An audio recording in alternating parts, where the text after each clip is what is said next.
Welcome to Thunderjack on Comics. I'm your host, Todd. I'm going to talk about some of the comic books I've been reading recently and apologize for being offline for the last few weeks. We went on a family vacation to New Orleans and was gone for a couple of weeks, and I've been working on getting back into the swing of things and getting caught up with stuff around the house. So that being said, first up I'm going to talk about is The Rocketeer, The Island. This is number 4. It's the last in this particular storyline for the Rocketeer, and it's pretty good. I like the Rocketeer as a character, and their visiting the island of King Kong is interesting, and they were in search of Amelia Earhart, whom they do find. Anyhow, I'm still not thrilled that they incorporated Popeye the Sailor and Tintin as characters in the story because it became public domain not too long ago. But, that's their creative look on it.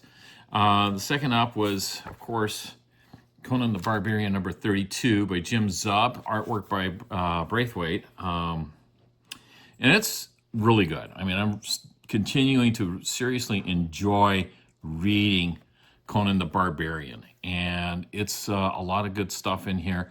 One of the things I'm finding that I do like that they're doing at Titan for the Conan the Barbarian series is they're including a 2-page editorial talks about the works of Robert E. Heinlein as well as other writers of that era and may have had an influence. And it's a good piece to read at the back of the book. It's so do give that a look. If you're not reading Jim Zub's take on Conan the Barbarian, you should be. It's good stuff. The artwork is great. The stories are great. You just can't go wrong with it as far as reading. And continuing to enjoy it. Looking forward to, there's a mini-series that's out. I think I got the whole run of that now, and that's Conan and Dragonero. And so I'm going to see about reading that since I got that run and go from there. Next up, we got Betty and Veronica's Swimsuit issue from Archie Comics. This is obviously an all-family friendly comic book. And, Archie Comics have been around for bloody ever, just about. Almost as long as Batman and Superman. Almost. And it's a swimsuit issue, so there's, it's just fun stuff. And it's silly and it's goofy, but it's fun. And the cover is, rather cool. Finally, we all know there's been a lot of Godzilla comic books coming out lately, but now there's also one, Godzilla's The Odyssey. So my daughter spotted this, and we picked it up on a lark because it looked fun. And the first page, as we got Godzilla as, the wooden Godzilla, as the Trojan Godzilla, as opposed to the Trojan horse, which is how they get into Troy and wipe it out. But the story, to me, is fairly disappointing because instead of it being the hero's journey where Odysseus learns to overcome many obstacles and grow as a human, we get Godzilla coming along and saving the day. Godzilla kills the Cyclops. Godzilla kills Circe. Godzilla kills everybody that gets in Odysseus' way from getting home, and then he kills the suitors. I'm only like, what'd you say it was? Like? Crack fic. It's a new one on me. That's why we have the daughter as the younger generation to help fill in those blanks. And I think one of the reasons it came out with the Odyssey storyline is because Christopher Nolan's Odyssey is also out in theaters, and we went to see it yesterday. And my overall take is, as a film, it's pretty good. As an interpretation of the Odyssey, it leaves a bit to be desired. Yeah, there's my daughter in the background. And, what they did with Polyphemus, the Cyclops, was just nutso. I mean, they just made him into just a monster that eats people. And that's the whole thing with it. They don't have Odysseus going through his whole ritual of tricking the Cyclops so that they can escape from the Cyclops after they blind him, Instead, they just, blind the Cyclops, and they wait for him to open the door so they can remove the rock so they can get out of the cave, and then they sneak out of the cave with the sheep, And then Odysseus, instead of taunting the Cyclops with his identity, as is done in the Odyssey to begin with, in the movie, he shoots him in the eye again. It's like, why? This makes no sense. And then we got the giants, the people-eating giants, but they don't explain that they are cannibals. They just show up and start killing everybody. No explanation as to who they are except that they're giants. Okay, great. And there are other problems with the storytelling. It's like, I don't know. Nolan supposedly studied the Odyssey, various translations, which is better than I've done.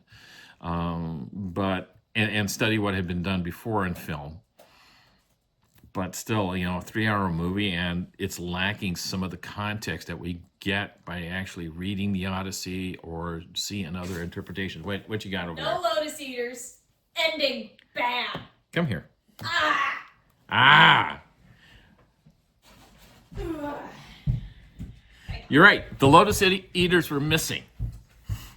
They had Calypso feeding him the lotus flowers, but since there was no Lotus Eater Island, you don't know what the lotus does at first. So she's just, it gets explained like hour and a half, 2 hours into the film. I don't know. And Cersei's like, he's there for one day.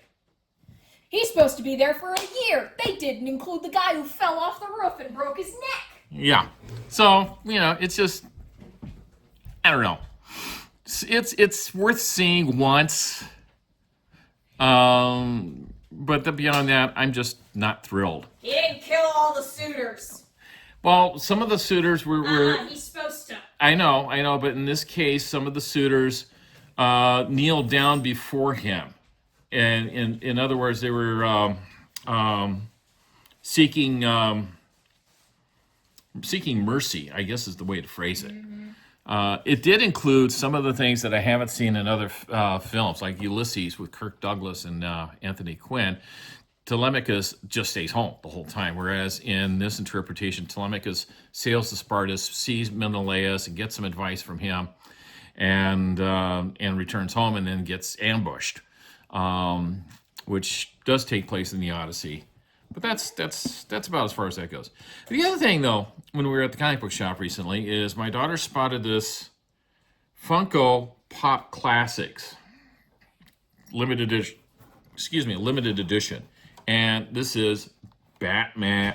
Yes, and it's I think it's numbered. There's a limited number of them. I think it's 25,000. Yeah, which is a lot.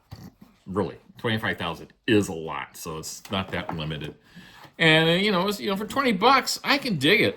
So we got it, and adding that into our burgeoning Funko Pop collection. But that's about it. I don't buy too many Funko Pops. Sometimes things come up that we want to get that are really cool, like we got the Gilligan's Island set. Anyhow, like I said at the beginning, we were on vacation. We went to New Orleans, and New Orleans is probably the main place to go about supernatural and hauntings and the occult and things in the United States. And it was a really good expedition for us as a family vacation, except for the daughter who was a little frustrated. She's a few months away from turning 21 and couldn't drink booze. Yeah, but we had a great time. Some of the things that were, one thing we saw that was rather surreal was a for sale sign for a building, and underneath it was another sign, and I'm going to put a picture of it up, that says, "Not haunted." That's a selling point in New Orleans. Go figure, in the French Quarter, not haunted, that's a selling point. I think you would want to have a sign that says, "Definitely haunted," as, the selling point, not haunted. There's a lot of things to see. We went on a couple of tours, a haunted ghost tour of New Orleans, and my daughter and I attended a real-life seance, and it was nothing like what we would have expected or had seen depicted as a seance in film. I mean, those aren't super accurate, so... Yeah, nothing is in film and television. Like the Odyssey, not very accurate. So, I think that's about all I got for you this time around. I should be back to doing things more normally and regularly going forward, and we'll see you next time. Thanks for tuning in to Thunderjack on Comics, and hope to see you again. Hit the subscribe button. Thanks for watching.